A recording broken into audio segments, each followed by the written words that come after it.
بسم اللہ الرحمن الرحیم۔ السلام علیکم ورحمۃ اللہ وبرکاتہ۔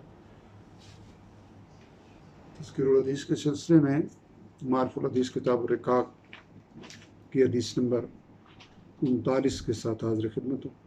آج کی حدیث کا عنوان ہے مال اور دنیا کی محبت بڑھاپے میں بھی جوان رہتی ہے۔ اللہم صلی علی محمد وعلی آل محمد کما تحب وترضى۔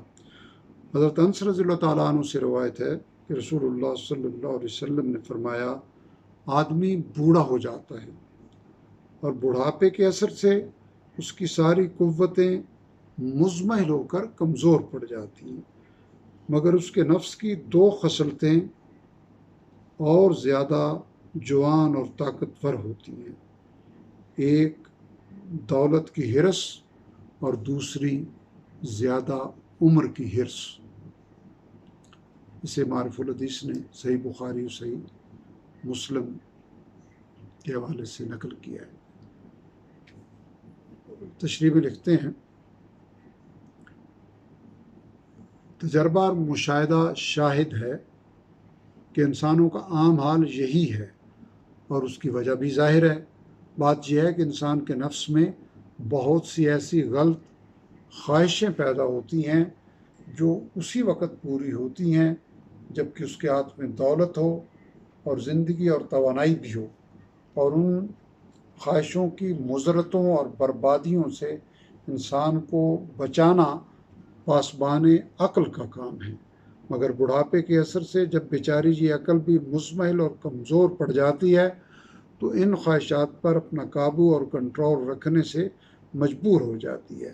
اس کا نتیجہ یہ ہوتا ہے کہ آخر عمر میں بہت سی خواہشیں ہوس کا درجہ اختیار کر لیتی ہیں، اور اس کی وجہ سے عمر کی زیادتی کے ساتھ مال و دولت اور دنیا سے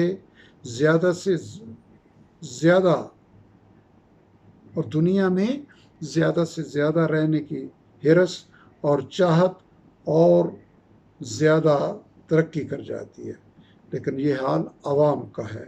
اللہ کے جن بندوں نے اس دنیا اور اس کی خواہشوں کی حقیقت اور اس کے انجام کو سمجھ لیا ہے اور اپنے نفسوں کی تربیت کر لی ہے، وہ اس سے مستثنیٰ ہیں۔ رب کریم اپنی رحمت و کرم سے ہمیں مال اور دنیا کی محبت سے اس درجے میں آراستہ فرمائیں جو اس کی رضا کے حصول کا ذریعہ بنے، اور یہ دو چیزیں جو اس کی رضا میں رکاوٹ اور غفلت کا سبب بنے، اس سے اپنی رحمت و کرم سے محفوظ فرمائیں، یعنی مال اور زندگی کے منفی اثرات سے رب کریم اپنی رحمت و کرم سے ہمیں اپنی حفاظت فرمائیں۔ اللہم صلی علی محمد وعلی آل محمد کما تحب وترضى، وآخر دعوانا الحمد للہ رب العالمین۔